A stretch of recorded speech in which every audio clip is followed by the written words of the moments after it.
Hello, I'm Vinod Munasinghe and I'm bringing you an update on the war in the Middle East.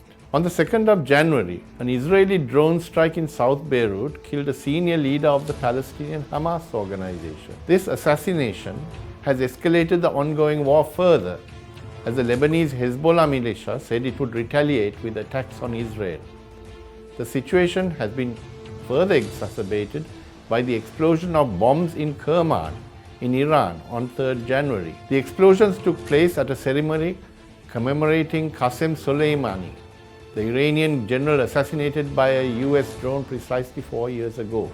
Iranian Supreme Leader Ayatollah Sayyid Ali Khamenei has vowed just punishment for the perpetrators of the blast, which killed over 100 and injured 200 more. This phase of the ongoing Palestinian-Israeli conflict began on the 7th of October, when the Qasem brigades launched a well-planned and coordinated attack on Israeli military camps and fortified settlements surrounding the Gaza Strip. The attacks killed 1,139 Israelis, including at least 373 members of the armed forces and 71 foreigners. Codenamed Operation Al-Aqsa Flood, the success of this assault punctured the aura of invincibility which the Israeli military had projected since the 1967 Arab-Israeli War. Israeli soldiers proved incompetent, their well-fortified camps being overrun swiftly, and vehicles, including tanks, being captured or destroyed.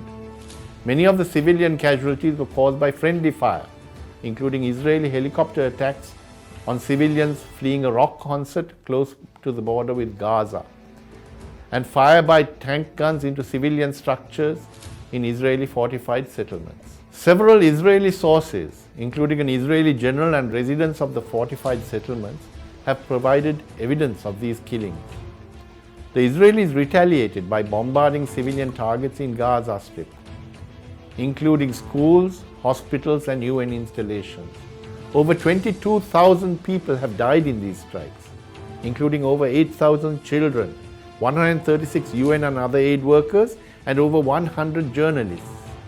Human rights observers have expressed their worry over the last figure, seeing it as an Israeli attempt to silence media coverage of the attacks. Hamas had taken about 250 prisoners, the majority civilians, as bargaining chips for the release of some of the 5,000 Palestinians, again mainly civilians, held by the Israelis. These 105 were exchanged for 240 Palestinian prisoners, 107 of whom were children, and 3/4 had not been convicted of a crime by military tribunals, widely condemned as kangaroo courts. At least 60 of the prisoners were killed in the Israeli bombardment of the Gaza Strip. The ground war, which many military commentators had expected to be over in a matter of weeks, has ground down into a stalemate. The invasion of Gaza by the vastly superior Israeli army has been fought to a standstill in a guerrilla campaign by the Qasem brigades and by other smaller Palestinian militias. The Palestinians used domestically modified rocket-propelled grenades, or RPGs, to destroy Israeli tanks or concentrations of soldiers. They have utilized a network of underground tunnels to launch ambushes and surprise attacks on the Israeli militia. The Israelis have been forced to retreat from the Gaza suburb of Beit Hanun. On the 1st of January, the Qasem brigades launched a barrage of missiles and drones, which overwhelmed Israel's vaunted Iron Dome anti-missile defense system. Meanwhile, Hezbollah, which has been using artillery and missiles to hit Israeli military targets, also opened the year with renewed attacks. Iraqi and other militias are reportedly training in order to enter the war.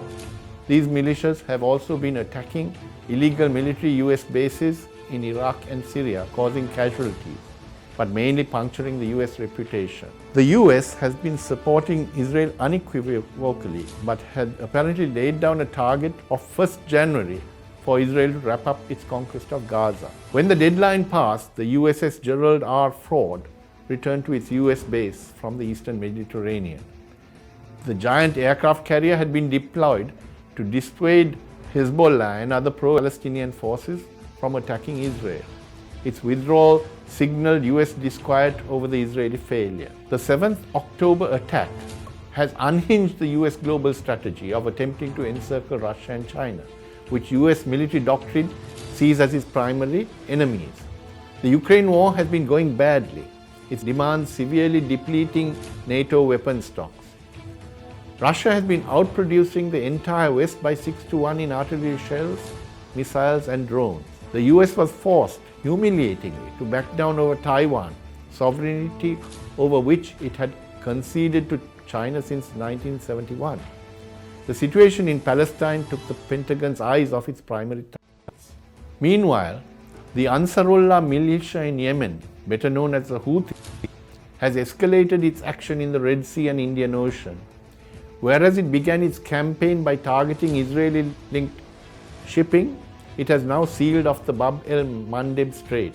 This strait separates the Red Sea from the Gulf of Aden. Situated between Yemen and Djibouti, measuring 26 kilometers at its narrowest, it is a bottleneck for shipping going towards the Suez Canal and to the Israeli port of Eilat.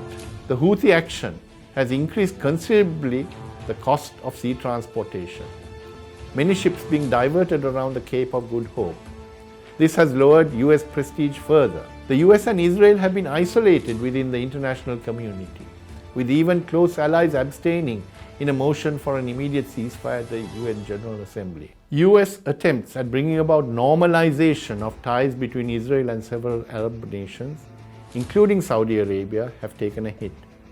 Meanwhile, the ongoing Israeli bombardment of Gaza is perceived widely as genocide, particularly among the populations of the USA and its closest allies. Even Jewish opinion has turned against the Israeli action, with thousands of Jews, including Orthodox Jews, joining anti-war demonstrations. Attempts to daub anti-Israeli opinion as anti-Semitic, successful in the past, have failed in the face of widespread opposition to the conflict. Several commentators, particularly US military analysts, including former weapons inspector Scott Ritter, have stated that whatever the military outcome in Gaza, Israel has suffered a huge defeat.